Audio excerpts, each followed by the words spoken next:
हे मन परम कृपालु भगवान श्री रामचंद्र जी का भजन कर, क्योंकि ये ही एक करुणामय ऐसे हैं जो शरणागतों के अवगुण नहीं देखते। जो इनकी शरण में आ गया वो जन्म मरण जो दारुण महा दुख है, इस भय से वो दूर कर देते हैं। इनका व्रत है, जो नर होए चराचर द्रोही, आवे सभय शरण तक मोही। अगर कोई चराचर का द्रोह करने वाला भी है और भयभीत होकर मेरी शरण में आ जाए, भगवान कहते हैं रखियो ताहि प्राण की नहीं।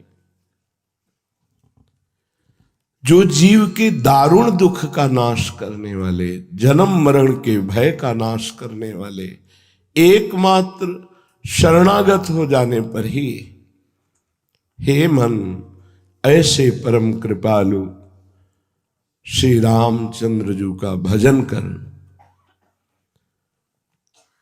कैसे खिली हुई इनके नेत्र हैं, अरविंदाक्ष, नव पंख लोचन, मानो नवीन कमल अभी खिला हो, ऐसे प्रभु के नेत्र हैं, विशाल नेत्र। जैसे लालजू के नेत्र वैसे रामजू के नेत्र हैं। आयत दृग अरुण लोल, विशाल अरुणिमा लिए हुए मन का हरण करने वाले हैं। प्रभु के नेत्र मन का हरण करने वाले हैं। गोस्वामी जी के नवकंज लोचन, नवीन कमल के समान।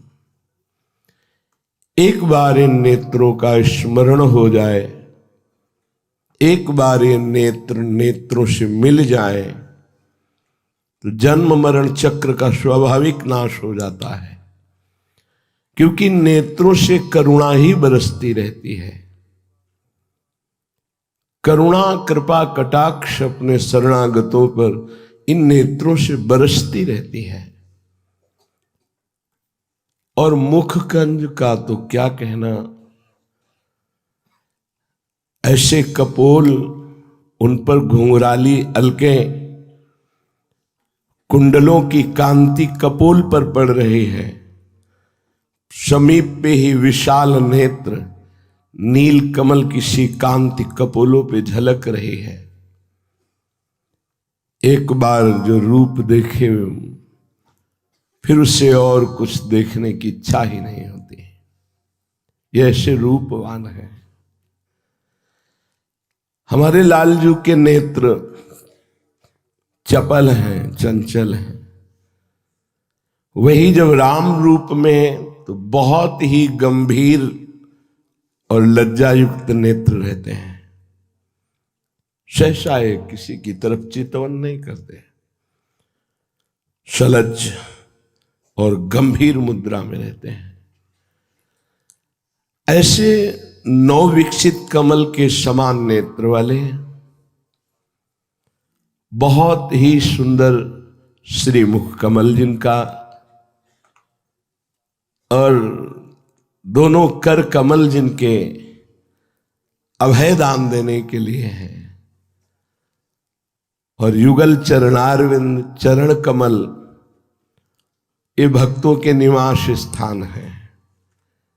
ये इतने गुप्त हैं कि महादेव जी अपने हृदय में सदैव रखते हैं। नेत्र कमल 2, मुख कमल 1, और कर कमल 2, और चरण कमल। भक्तों का मन रूपी भ्रमर इन्हीं कमलों पर वास करता है। कभी नेत्र कमल, कभी मुख कमल, कभी कर कमल, कभी चरण कमल, इन्हीं कमलों पर विहार करता है भक्तों का मन रूपी भ्रमर। ऐसे अद्भुत सौंदर्य छटा को बिखेरने वाले मंगल भवन अमंगलहारी द्रवहुषु दशरथ अजिर बिहारी। महाराज चक्रवर्ती सम्राट दशरथ जी के महल में ये जब बाल रूप से विचरते हैं, मणियों से जटित खम्भ में ये जो अपना प्रतिबिंब देखते हैं तो नाचत निज प्रतिबिंब निहारी। अपने प्रतिबिंब को देखकर मोहित हो जाते, इतने सुंदर हैं, और नाचने लगते हैं कि हमें इतना सुंदर दोस्त मिल गया।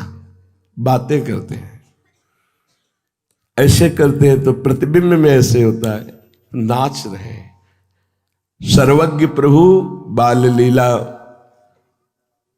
दशरथ जी के महल में जब कर रहे हैं, ये देख देख कर कौशल्या मैया और चक्रवर्ती सम्राट परम सौभाग्यशाली महाराज दशरथ जी छुप करके आनंदित होकर देखते हैं कि प्रगट में आए तो कहीं लीला रुक न जाए।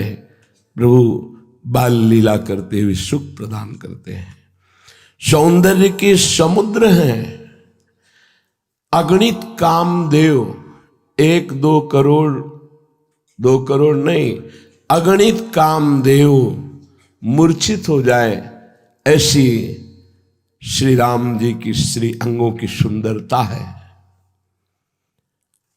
नवीन सजल मेघ के समान नील वर्ण कांति, ऐसी नीलिमा जो चित्त को चुरा ले। त्रिभुवन में वो नीलिमा नहीं है। और ऊपर से बिजली की तरह चमकता हुआ पीत वर्ण का पीतांबर धारण किए हुए हैं। बिल्कुल ऐसे ही जैसे लाल जो, वही सौंदर्य, वही पीतांबर, वही श्रीअंग शोभा। बस अंतर इतना है कि इन श्याम सुंदर के प्रेम समुद्र में बड़ी बड़ी तरंगें आ रही, चंचलता है, और ये गंभीर शांत प्रेम समुद्र हैं श्री राम जी। मानो बोलना ही नहीं जानते हैं, बहुत गंभीर मुद्रा में हर समय रहते हैं, बहुत गंभीर मुद्रा। और ये मानो गंभीरता का स्वरूप है, पर ऊपर से तरंगायमान समुद्र है और वो शांत गंभीर। बस अंतर इतना है, वो अगर खड़े भी होंगे तो सिंहवत गंभीर मुद्रा, अगर ये भी खड़े होंगे तो रसिक ललित त्रिभंगी। इनकी चितवन, इनका खड़े होना, इनका मुस्कुराना मुनियों के मन का अपहरण करने वाला है, प्रेमियों के चित्त को आह्लाद से वशीभूत करने वाला है। महाराज नवीन मेघ की जैसी कांति, ऊपर से करोड़ों बिजलियों की कांति का अपहरण करने वाला पीतांबर धारण किए हुए हैं। ऐसा लग रहा है नवीन मेघ में बिजली चमक रही हो। ऐसा ही तो आप रोज सुनते हैं इनकी शोभा, वही है। ये ऐसे सौंदर्य रूप में श्री जानकी जी को चित्त को चुराते हुए, सियाजू के चित्त को चुराते हुए, उनके परम प्रीतम श्री राम जी को मैं नमस्कार करता हूं। गोस्वामी जी कह रहे हैं, मन ये बड़े दीन बंधु है, सच्ची बहुत करुणामय है। प्रभु अपने बहुत करुणामय है। इनकी करुणा को जो जान गया, इसी बात को भगवान शंकर कह रहे हैं, उमा राम स्वभाव जहि जाना, ताहि भजन तज भावनाना। बहुत करुणामय है, बहुत प्यार करने वाले हैं। अब ये स्वभाव कोई जान जाए तो इनके भजन के बिना रह नहीं सकता। जो जान गए वे इनकी ठसक में भर करके संपूर्ण प्राणों को, जीवन को न्यौछावर कर दिया। और धन्य है उनका जीवन जिन्होंने न्यौछावर कर दिया। न्यौछावर कौन करता है? अहंकारी नहीं, दैन्य। यहां कह रहे हैं कि जो दीन बंधु दिनेश, जो दैन्य हो गया, उनके सुहृद हो गए, बंधु हो गए, मित्र हो गए, साथ खेलते हैं। प्रभु को दैन्यता बहुत प्रिय है। जे दीन प्यारे वेद पुकारे, द्रवहु सुश्री भगवाना।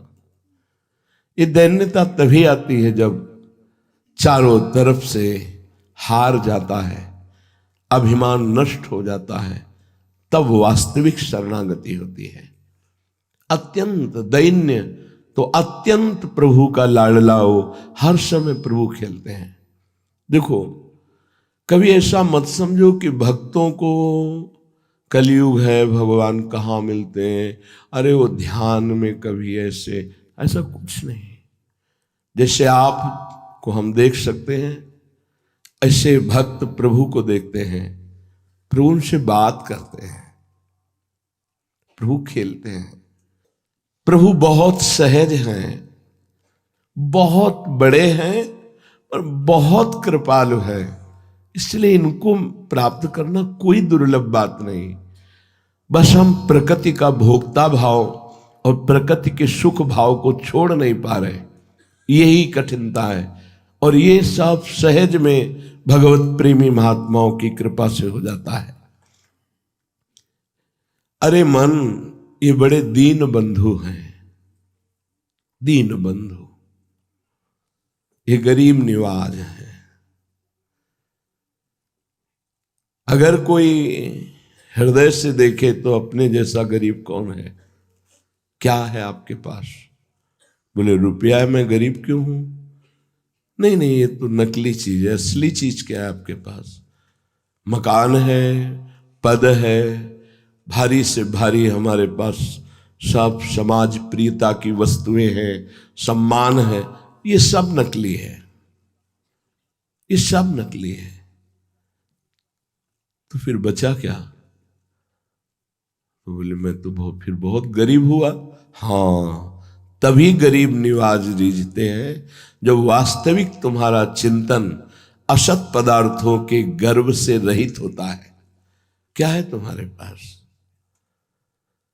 अगर ये लौकिक वस्तुएं तुम इनको देखकर गर्व करते होते तो 4 दिन की चांदनी है, ये नष्ट होने वाली है, तुम्हारी नहीं है। तुम शरीर को जो प्रिय अपना प्राण दे इतना प्यार कर रहे हो आत्म भाव से, ये भी नकली है, ये भी नकली है। ये न था न रहेगा, बीच में भास रहा है कुछ दिनों के लिए, फिर ये नष्ट हो जाएगा, नष्ट हो जाएगा पक्का। है क्या तुम्हारे पास? स्थायी क्या है? कुछ नहीं। कितना सुख होता है जब दैन्यता होती है, हमारा कोई नहीं, हमारा कुछ नहीं, हम कुछ नहीं। प्रभु क्या मुझ ऐसे अधम को आप स्वीकार करेंगे? तो बोले मन भज दीन बंधु, भजन कर दीन बंधु का, यही दरबार दीन को आदर रीत सदा चल। जिसका हृदय दैन्य हो गया है, क्या है मेरे पास? कुछ नहीं, न साधन, न विषय, न व्यक्ति, न वस्तु, न हाथ आपके सिवा कुछ नहीं। भगवान बहुत प्यार करने लगते हैं। अगर प्यार में कुछ बाधा है तो हमारा कुछ माना हुआ है, इसलिए हृदय से देख लो। आनंद का अनुभव होता है आसक्ति में, चिंतन में। तुम्हारा चिंतन और आसक्ति शरीर संसार में, इसलिए आनंद नहीं है ही आनंद समुद्र। और जहां संसार शरीर का चिंतन छूटा और प्रभु का चिंतन हुआ, अब आनंद। तो खास बात, प्रभु आनंदमय हुए या चिंतन आनंदमय हुआ? पकड़ो, हमारी बात को पकड़ो। ये कल शाम का चिंतन है, प्रभु देते रहते हैं। जैसे नवीन नवीन रसोई बना के माँ देती है, ऐसे हमारे प्रभु नवीन नवीन चिंतन देते रहते। एक नया चिंतन कल का शाम का, ऐसा चिंतन पीछे नहीं होगा। प्रभु ने दिया कि मैं आनंदमय हूं, आत्मा आनंदमय है, लेकिन जिनका बाह्य चिंतन विषय चिंतन है, देह चिंतन है, क्या वो आनंद का अनुभव करते हैं? तो नहीं। तो मैं तो हूं ना आनंदमय। हाँ, तो फिर मैं आनंदमय हूं तो उनको आनंदित होना चाहिए, नहीं हो रहे। क्यों? क्योंकि चिंतन में आनंद है, आसक्ति में आनंद है, आसक्ति प्रेम में। दुर्योधन भी भगवान को देख रहा है तो आनंद में है ना, तो आनंद आना चाहिए उसको ना। आया क्या? नहीं ना। और विदुरानी जी, विदुर जी, भीष्म पितामह जी, इनको परमानंद आ गया, बेसुध हो गए आनंद में। क्यों? क्योंकि इनका चिंतन है, इनकी आसक्ति है, प्रेम है प्रभु से। खास बात, प्रभु का चिंतन और प्रभु की प्रेमाशक्ति, ये दो बात पकड़ में आई। अगर आपका चिंतन प्रभु का नहीं हो रहा, प्रेमाशक्ति प्रभु में नहीं है, तो आनंदमय होते हुए भी आनंद का अनुभव नहीं होगा। आत्मा, आपका स्वरूप आनंदमय है, सबका आनंदमय स्वरूप है। आनंद बिंदु नहीं हो आप, आनंद सिंधु हो आप। बिंदु तो माया प्रकृति में है, आनंद कोश, आनंद बिंदु माया प्रकृति। आप आनंद सिंधु है, तो आप आनंद सिंधु है तो आनंद नहीं है। क्यों? आपका चिंतन नहीं है, ना आत्मचिंतन ना परमात्म चिंतन, तो आप दुखी हैं, क्लेशित हैं, अशांत हैं। ये बहुत सुंदर बात प्रभु ने कल दी, खास बात पकड़ में आई। हजारों बार चर्चा होती है, पर जब प्रभु उसको, वस्तु को प्रकाशित करते हैं, शब्दों को, तब एकदम निहाल हो जाता है। आहा, कैसे जगत गुरु भगवान शब्द को प्रकाशित कर रहे हैं। चिंतन में आया कि खास बात है भगवत चिंतन और भगवत आसक्ति, तब आनंद का। नहीं तो आनंद के हृदय में बैठे रहने पर भी आनंद नहीं हो रहा। भगवान का नाम आनंद है, भगवान आनंद सिंधु है, आनंद कंद है, आनंद के मूल है, लेकिन आनंद बिल्कुल नहीं है। भला आनंद मूल के विराजमान होने पर भी आनंद क्यों नहीं है? तो बोले आनंद भगवत चिंतन में है, आनंद भगवत प्रेमाशक्ति में है। ये बात खास पकड़ लो। इसीलिए जो प्रवीण उपासक हैं वो भगवान से मिलने की ज्यादा बात नहीं रखते, वो भगवत चिंतन में डूबने की बात रखते हैं। वो भगवत आसक्ति में, भगवत प्रेमाशक्ति में।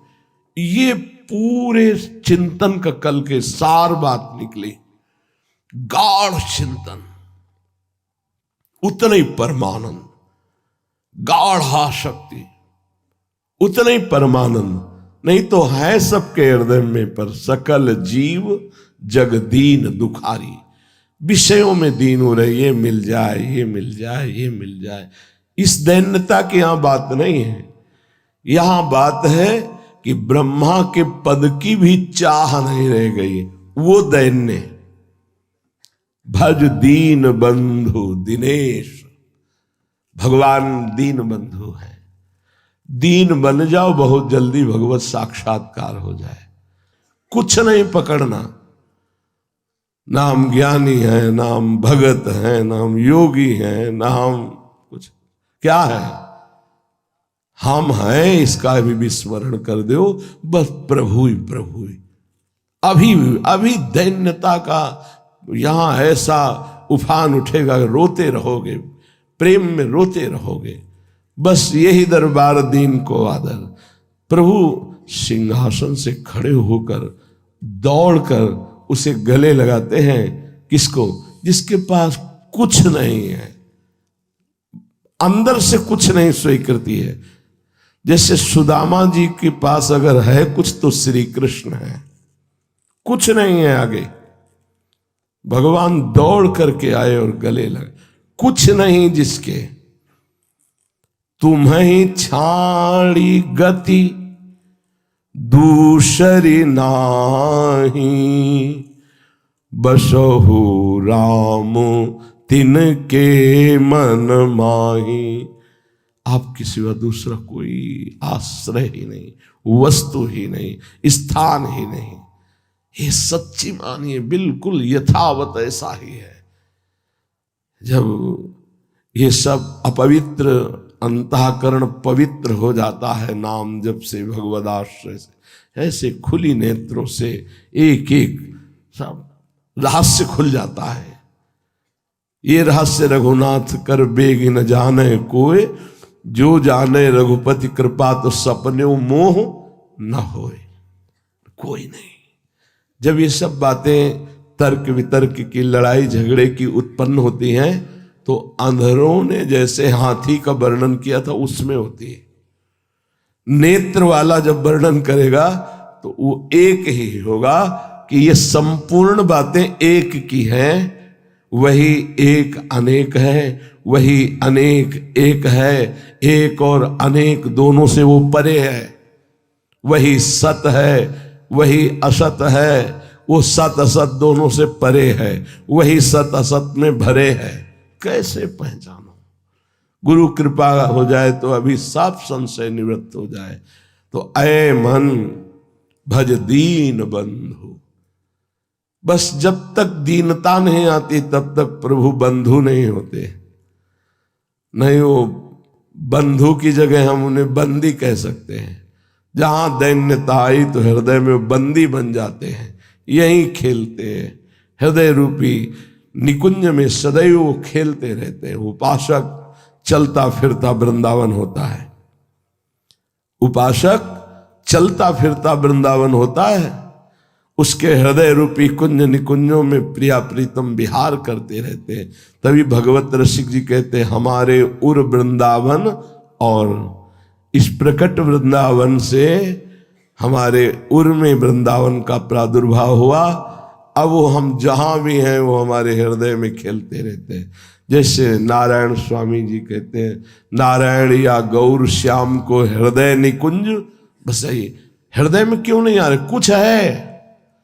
ये बहुत गाढ़ चिंतन की बात आपको कह रहे हैं। जिसके हृदय में प्रभु के सिवा कुछ नहीं है, उसका हृदय प्रभु का निज महल हो जाता है। जब उपासक दैन्य होकर भगवान का आश्रय लेता है तो हमारे हृदय रूपी भुवन में भुवन भास्कर का उदय होता है। यहां कौन से भास्कर? ज्ञान भास्कर। कौन है वो? स्वयं भगवान। उसके हृदय में भगवान ज्ञान रूपी सूर्य के रूप में उदय हो जाते हैं।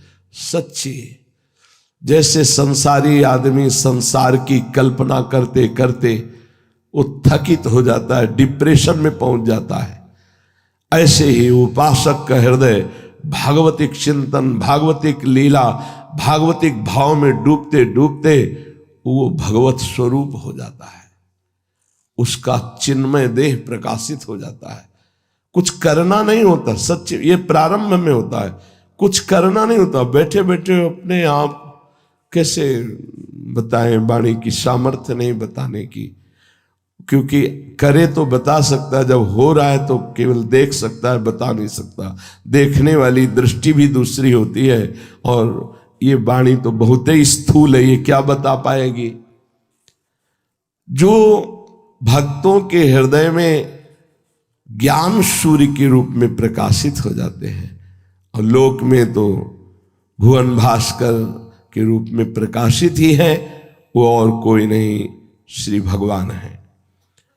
जो दैत्य और दानवों का नाश करते हैं, जो शरणागत हो जाते हैं, उनके हृदय की आसुरी प्रवृत्ति का भगवान नाश कर देते हैं। सबके हृदय में देवता और राक्षस दोनों हैं। बहुत ध्यान से सुनना। हमारे मन का एक हिस्सा देवता है और एक हिस्सा राक्षस है।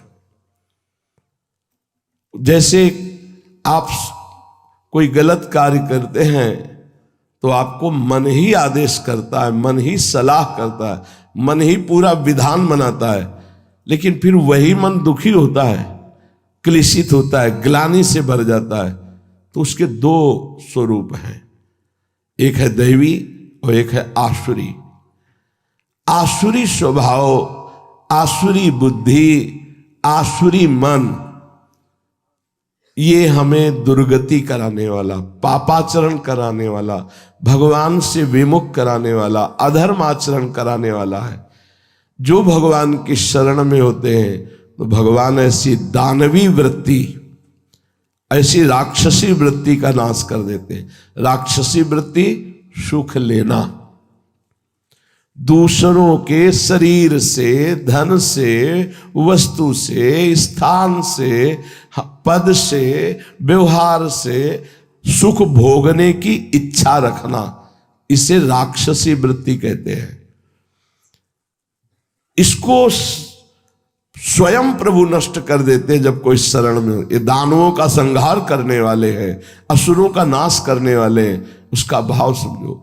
प्रगट में भगवान जब अवतार लेते हैं तब तो दानवों का संहार करते हैं, और जब हृदय में ज्ञान रूप से भगवान प्रकाशित होते हैं तो दानवी वृत्ति, आसुरी वृत्ति का नाश करते हैं। हे प्रभु, आप आनंद कंद हैं।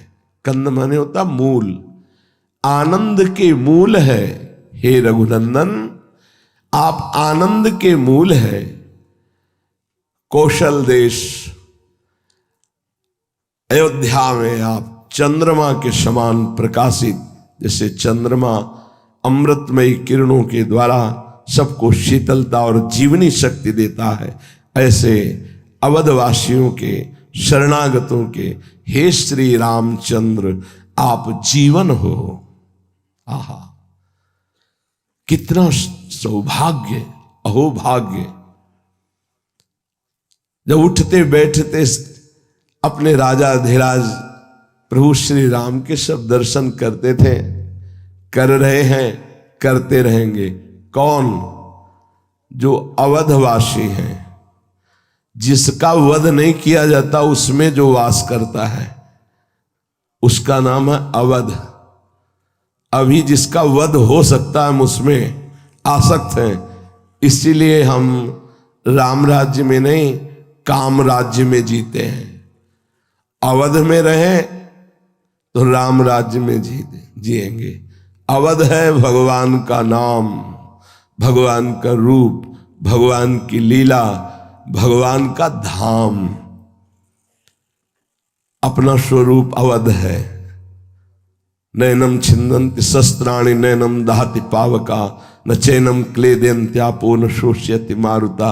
जो हर समय स्वरूप में रहते हैं, या जो नाम जप में रहते हैं, या जो रूप ध्यान में रहते हैं, जो लीला चिंतन में रहते हैं, जो भगवत धाम की लीलाओं के चिंतन में रहते हैं, वो अवध में रहते हैं। ऐसे अवधवासियों को आराध्य देव प्रेमामृत रूपी अपनी किरणों से आह्लादित करते रहते हैं। उनका हृदय प्रेम आनंद में रहता है। अभी जिसका वध हो सकता है उसमें हम आसक्त हैं। अभी सब शरीर में आसक्त भाव से रह रहे हैं, अवध में नहीं रह रहे। इसका वध हो जाएगा। अवध है स्वरूप, अवध है नाम भगवान का, अवध है रूप भगवान का, अवध है भगवान की लीला, अवध है भगवान का धाम। जो नाम रूप लीला धाम में रमण करते हैं, जो अपने स्वरूप में स्थित हैं, उन्हीं को इस प्रेमामृत का रसास्वादन प्राप्त होता है। जैसे चंद्रमा अपनी किरणों से शीतलता और जीवनी शक्ति प्रदान करता है, ऐसे भक्तों के हृदय में ये प्रभु आराध्य देव प्रेमामृत रूपी किरणों से, करुणामयी दृष्टि से उनका हृदय शीतल रखते हैं। परम शीतल माश्रयामी, परम शीतल हृदय रहता है। और उनके जीवन का आधार पोषण यही है, इन्हीं के नाम रूप से उनका जीवन चलता है। जिनके मस्तक पर रत्न जटित मुकुट है, कानों में कुंडल है, भाल पर सुंदर तिलक है, प्रत्येक अंग में सुंदर आभूषण सुशोभित हो रहे, जिनकी अजान भुजाएं लंबी घुटनों तक भुजाएं हैं, जो सदैव सारंग धनुष और बाण लिए रहते हैं। ये प्रभु धनुष बाण क्यों लिए रहते हैं? अपने लिए। उनको डर है किसी से? अरे डर को भी इन्हीं से डर लगता है। काल भी इन्हीं के डर से अपना कार्य करता है। मृत्यु भी जिनके डर से डर के अपना कार्य करती है। वायु जिनके डर से प्रवाहित, जल थल चराचर जगत ईश्वर के शासन से भयभीत होकर सब अपना अपना कार्य कर रहे हैं। इनको डर है। ये धनुष बाण डर के लिए धारण किए। अरे जिनकी भ्रकुटी संचालन मात्र से संपूर्ण सृष्टि का संहार हो जाता है। इशारा किया तो सृजन हो गया और इशारा किया तो लय हो गया। भ्रकुटी विलास सृष्टि लय हुई, उनको धनुष बाण धारण करने की जरूरत है? ये धनुष बाण केवल हम भक्तों के लिए है, शरणागतों के लिए है। जब प्रगट में प्रभु अवतार लेते हैं तो प्रभु के दिव्य पार्षद उनके अस्त्र शस्त्र के रूप में अवतार लेते हैं। जैसे हमारी प्रियाजू के कर कमल में नील कमल है, लालजू के कर कमल में बंशी है। कोई भी आपको अस्त्र नहीं दिखाई देता, लेकिन 19 चरण चिन्ह प्रियाजू के चरणों और 19 लालजू, और उनमें सब दिव्यास्त्र हैं। प्रभु के तलवे में सब दिव्यास्त्र विराजमान हैं। प्रियाजू और लालजू के किनके लिए हैं ये? जो इन चरणों का आश्रय लिए हुए, अंकुश, ध्वजा, चक्र, वज्र, ये सब प्रभु के चरणों में विराजमान है। श्री रघुनाथ जी सारंग धनुष धारण किए अपने शरणागतों के लिए। तो क्या शरणागत को भी कोई सताता है? हाँ, काम, क्रोध, लोभ, मोह, मद, मत्सर, ये भगवान करुणा करके जब हृदय में विराजमान होते हैं तो फिर ये एक भी आसुरी भाव अंदर नहीं रह जाते। और प्रगट में भी भगवान रक्षा करने के लिए तापसवेश विशेष उदासी, 14 वर्ष राम वनवासी। तो विशेष उदासी में राजकी चिन्ह कोई नहीं, लेकिन आपने तूणीर बांधा और धनुष लिया भक्तों की रक्षा के लिए। ये भगवान के सुदर्शन आदि दिव्यास्त्र भगवान के लिए नहीं है। कौन भगवान को भय दे सकता है जब उनके सिवा कोई? अपने भक्तों के लिए। अन्य आश्रय नहीं होना चाहिए, तब आपको अनुभव में आएगा। एक बार गोस्वामी श्री तुलसीदास जी महाराज जब रामचरितमानस रच रहे थे, बड़ा प्रभाव जब से रचा होगा तब से आज तक और जब तक सृष्टि रहेगी, अद्भुत प्रभाव गोस्वामी जी के रामचरितमानस का है। अद्भुत। ये तो धाम है, यहां तो क्या महिमा ही है प्रिया प्रीतम की। गांव गांव में जब किसी का मुंडन, छेदन, कोई भी ब्याह बर उत्सव, तो 24 घंटे के लिए रामायण का पाठ रखा जाता है। अगर गांव में पूछा जाए कि आप किस ग्रंथ को जानते हैं तो सीधे कहेंगे रामायण। कोई भी उत्सव होना है तो रामायण का अनुष्ठान, मतलब ये एक गांव की नहीं कह रहे, लगभग सब सरल भाषा में भगवान की ऐसी अद्भुत महिमा की रचना की कि काशी में हाहाकार मच गया कि अगर ये ग्रंथ अंतर ध्यान नहीं किया गया तो संस्कृत आदि से रचे हुए सब बड़े बड़े विद्वानों को जो कंठस्थ शास्त्रीय श्लोक, गोस्वामी जी सरल भाषा में हर श्लोक वेद, शास्त्र, पुराण सब का सार लिखा हुआ है। तुम्हें श्लोक याद हो तो चौपाई में मिला लेना, मिल जाएगा। जैसे भगवान कह रहे गीता में, त्रिविधम नरकस्येदम द्वारम नाशन्मात्मनः कामः क्रोधः तथा लोभा तस्मादेत्रयम् त्यजेत। गोस्वामी जी लिख रहे हैं, काम क्रोध मद लोभ सब नाथ नरक के पंथ। बिल्कुल वही टीका कर रहे हैं। अब ये हुआ कि गोस्वामी जी की रामायण को गंगा जी में फेंक दिया जाए, हस्तलिखित जो लिख रहे थे। तो पैसे देकर आसुरी प्रवृत्ति वाले 4 लोगों को तय किया गया कि रात्रि में गोस्वामी जी जब सो रहे हो तो समीप ही विराजमान थी हस्तलिखित, उसको 80 घाट नीचे ही गंगा जी बह रहे, जहां तुलसीदास जी महाराज रहते थे, अपने तो वही बड़ी कृपा रही है, वही पीपल के नीचे बैठे, वही तुलसी घाट है, बस बगल में कच्चा 80 घाट है, 80 घाट तुलसी घाट। महाराज की पादुका तुलसीदास जी की, उनकी नौका, जिस नौके में बैठ करके ये गंगा पार जाकर शौच होते थे, वो सब विराजमान है। जिस समय हम वहां थे रोज दर्शन होते थे, वहीं रहते हैं, घाटों में ही रहना था। वो रात्रि के 12 बजे आए। एक ऐसी यज्ञशाला जैसी गोस्वामी जी की वास स्थली थी जिसमें 4 दरवाजे थे चारों तरफ से। प्रथम दरवाजे पे चोर गए तो देखा सारंग धनुष धारण किए हुए गौर श्याम जोरी राम लखन। वो चुपके से दूसरे दरवाजे में गए, देखा गौर श्याम जोड़ी।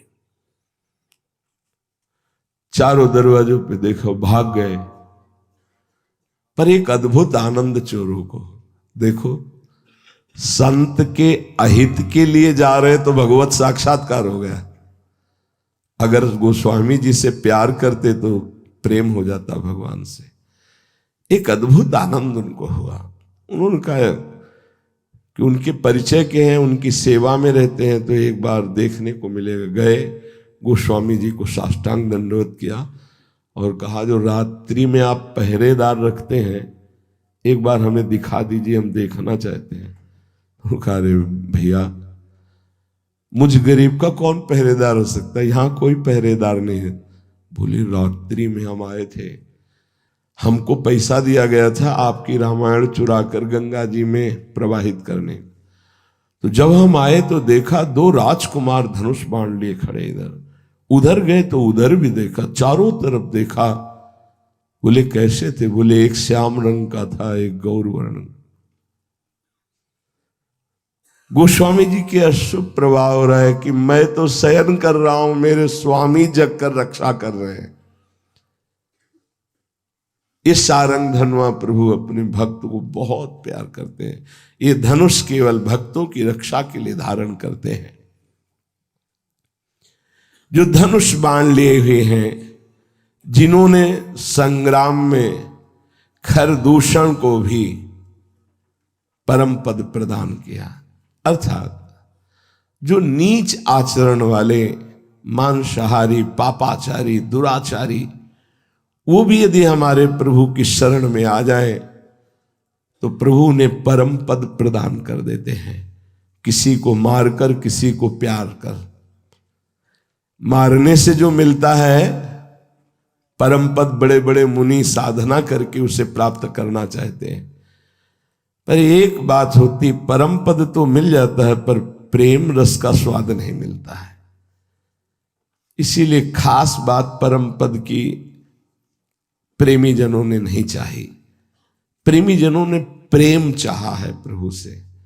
इनको प्यार करते हुए तड़पने में जो सुख है वो परम पद में। एकांत कहीं बैठ करके इनकी याद करके आह भर के रोने में जो सुख पाया गया वो किसी भी सिद्धि में नहीं पाया गया, किसी भी सुख में नहीं पाया गया। सच्चे माने कोई तुम्हें देख ना रहा हो और ऐसी एकांत स्थली पे बैठकर और इनकी याद में तड़पते हुए जो समय व्यतीत हो रहा है, वो सुख कहीं नहीं है, कहीं नहीं। कहीं नहीं है। इसीलिए हरिराम व्यास जी ने कहा कि परम पद किसे कहते हैं, हम तुम्हें बताएं। बोले प्रेमी जनों के बीच में बैठना ही परम पद है। शायद गोस्वामी जी इसी बात को प्रकट करें। तात स्वर्ग अपवर्ग सुख धरी तुलाए कंग, तूल न ताय सकल मिल जो सुख लव सत्संग। ऐसे प्रेमी महाभागवतों के आंसुओं में दम होती है कि हमारे नेत्रों की माया पर्दा की जो वृत्ति हट जाती है, हमारा हृदय तड़पने लगता है प्रभु के लिए। सोचो, अनंत जन्मों से विषय भोगी है मन प्रभु के लिए तड़पने लगा। बोले इसीलिए कोई भी स्वर्ग सुख मोक्ष सुख आदि भी प्रेमी जनों के संग के समान नहीं रखा गया। अहो भाग्य जब एकांत में बैठ करके प्रभु के लिए तड़पते हुए रोना, वो हृदय की एक पीड़ा रही नहीं जा रही, ना वो कह सकता है ना किस कोई समझ सकता है। अब वो केवल जिनके लिए तड़प रहा है वही समझ रहे हैं, या तो उसका हृदय समझ रहा है। आसपास कोई हो ना, इसलिए कि फिर वो भाव नहीं आ पाएगा। अगर एक भी व्यक्ति दिखाई दिया तो भाव संवरण हो जाता है, क्योंकि जहां होता कोई है, चिंतन में आया ना कोई है, अब वो संवरण हो जाएगा।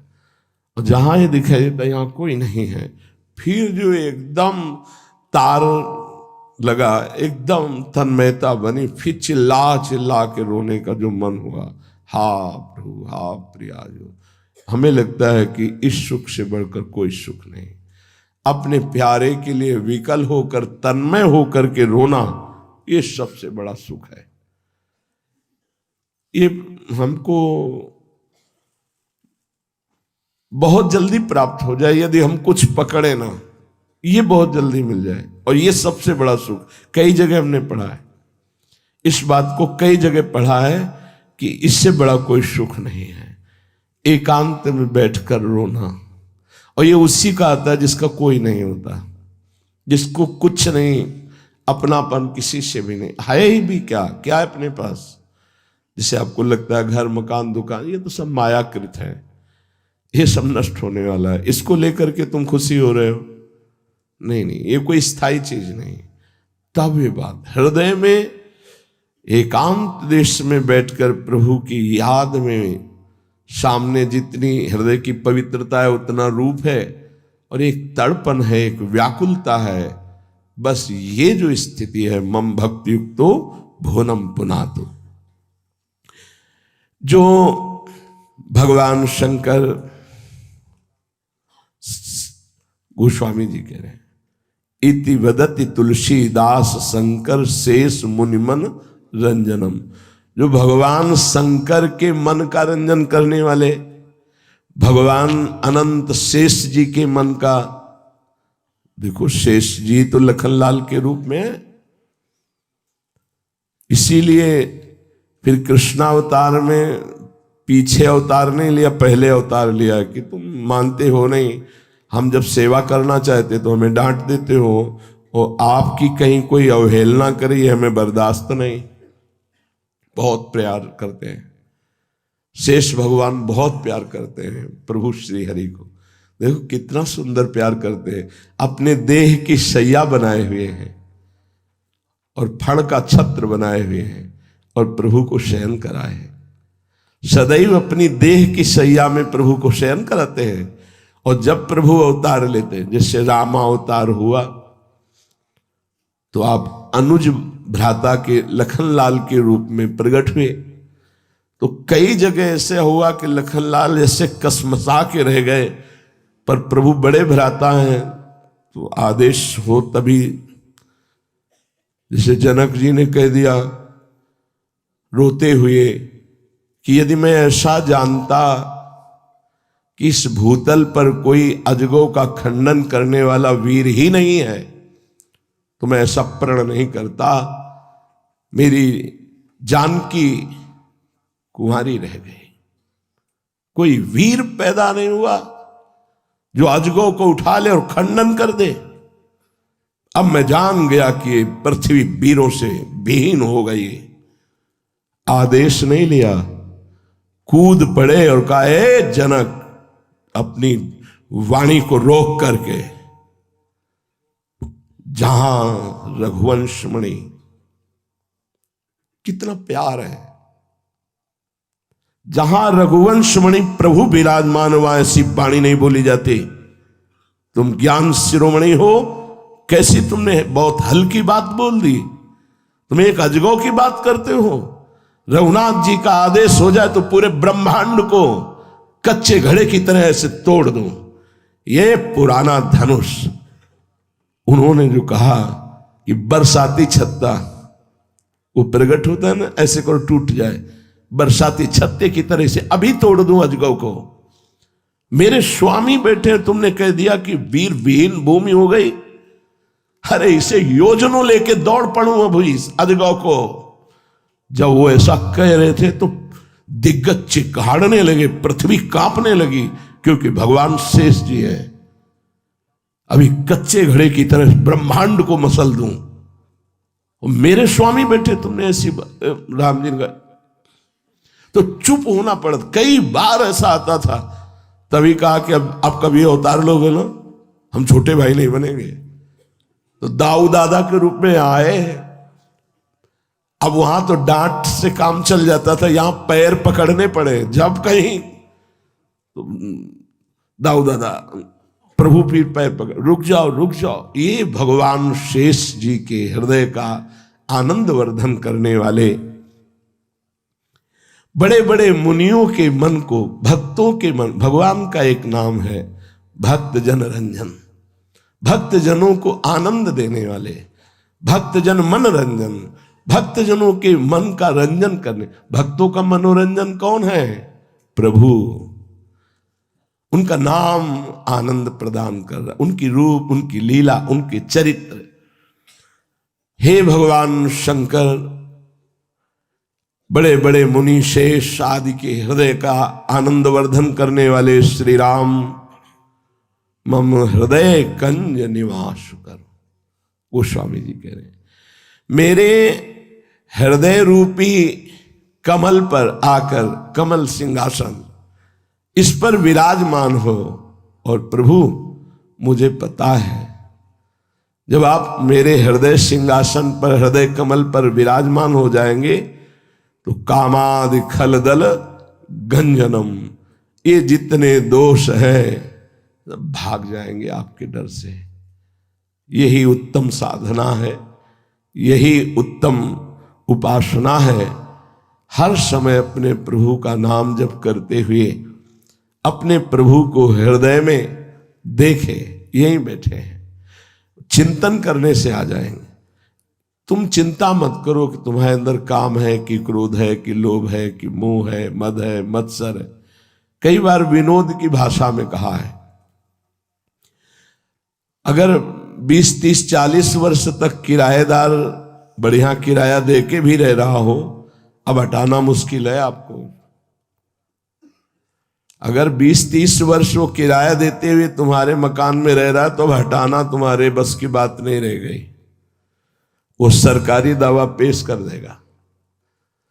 ये तो अनंत जन्म हो गए इनको रहते यहां हृदय में, काम क्रोध लोभ मोह मद मत्सर। ये ऐसे नहीं हट जाएंगे कि हमने कहा कृष्ण कृष्ण हट जाओ काम, ऐसे नहीं हटने वाले। काम की, क्रोध की, लोभ की, मोह की, मद की, इन वृत्तियों में तुम मनोरंजन करते रहे हो, ऐसे थोड़ी हट जाएंगे। अब बड़े के नाम मकान कर दो जो उससे बड़ा पावरफुल हो, बिल्कुल कुछ नहीं कहना पड़ेगा। इन काम क्रोध लोभ मोह मद मत्सर ने बहुत समय से हमारे हृदय में डेरा डाल रखा है। तो बोले हमारे क्यों नहीं साहब? सच्ची मानो आपने अभी नामे नहीं किया है। वो आपको वीटो पावर देना पड़ेगा। नहीं होता है ना, मकान का हमने पावर उनको दे दिया है, तो वीटो पावर दे दो गुरुदेव के हाथ में, प्रभु के हाथ में। अब आपका अधिकार है। यद्यपि हमें अभी भान यही है कि शरीर मेरा है, मकान मेरा है, पर खाली करवाना है इनसे। कोई भारी गुंडा है ये? काम क्रोध लोभ मोह मद मत्सर ये छोटे मोटे नहीं है कि ऐसे चोर हो कि आप आंख दिखा दो भाग। आप आंख दिखाओगे तो उठा के पटक देंगे। अतरे दिन पटकते हैं, आपको पता नहीं चलता। झरिया के आते हो फिर अतरे दिन पटक रहे, देख लो। एक उपाय है, नामे कर दो। नहीं, वो पावर नहीं दिया जाता है। हाँ, ऐसे कुछ यही वाला पावर दे दो। गुरुदेव आराध्य देव। क्योंकि हम सीधे क्यों नहीं कह रहे कि इसलिए कि अविद्या के कारण बहुत समय से हमने इसको मैं मान रखा है, अपना मान रखा है। तो हम कह जरूर देंगे जबान से, लेकिन अपनापन नहीं हटेगा, पक्की बात है। अब हमको खाली करवाना है, तो माना मकान मेरा, लेकिन पावर आपका, आपको दे दिया, आप खाली कराओ। तो कह रहे मम हृदय कंज निवास कुरु कामादि खल दल गंजनम। हे प्रभु, मेरे हृदय में आप निवास करो, जिससे काम क्रोध लोभ मोह मद मत्सर ये सब भाग जाएंगे। इस हम हजारों बार बता चुके हैं। एक प्रभु से जब हम प्रार्थना करते हैं तो वो एक युक्ति दे देते हैं, और युक्ति से मुक्ति इन समस्त दोषों से। तो आप उस युक्ति के लिए बहुत प्रवीणता चाहिए, वही देते हैं। तो आप केवल नामे कर दीजिए, आज से हमारे हृदय रूपी सिंहासन पर जहां काम क्रोध लोभ मोह अपना अधिकार जमा रहे थे, वो आज आराध्य देव को दे दिया, श्यामाजू को दे दिया। अब हमारा कोई अस्तित्व नहीं होना चाहिए। अब इस पर कुछ भी गड़बड़ी हो तो आप रहे हो तो रिपोर्ट आप कर सकते हो, प्रार्थना कर सकते हो। देखो श्यामाजू, देखो इसमें काम आ गया, क्रोध आ गया, आपके नाम कर दिया है, हमने देख लिया है, वो आपको बता दिया है।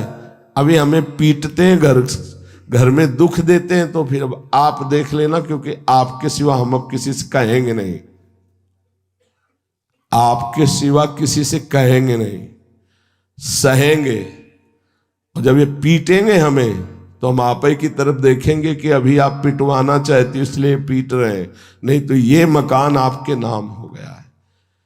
और आपको सच्ची कहते हैं, अगर भगवद आश्रित हो गए हो तो तुम बिल्कुल चिंता मत करो।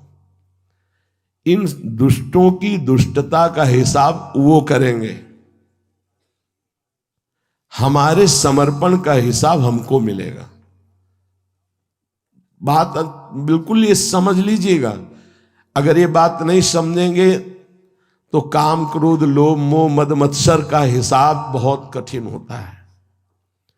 हे प्रभु, वृंदावन में बैठ करके अब अपने हृदय रूपी सिंहासन पर आपका आवाहन करते हैं, यहां आपकी प्राण प्रतिष्ठा करते हैं। आज से इस हृदय पर मेरा कोई अधिकार नहीं। अब जो कुछ इसमें सद्गुण उत्पन्न होंगे वो आपके विराजने से, अगर इसमें कोई दुर्गुण होते हैं तो आप हिसाब देखेंगे। आज से हमारी कोई जिम्मेवारी नहीं है, ये मकान आपके नाम किया, पक्का समझ लेना। आपको वही प्राप्त होगा जो एक बहुत बड़े ऋषि मुनि को प्राप्त होता है। बिगड़ी जन्म अनेक की, अब ही सुधरे आज हो ही राम को, यही खास बात है। पर अभी तो आप कहोगे थोड़ी देर में फिर मैं चिल्लाने लगोगे। अगर तुम्हारे अंदर कोई भी सद्गुण आया, तुमने स्वीकार किया मेरा सद्गुण, तो फिर वो जो पीछे जितने दुर्गुण हैं वो सब तुम पे लागू हो जाएंगे।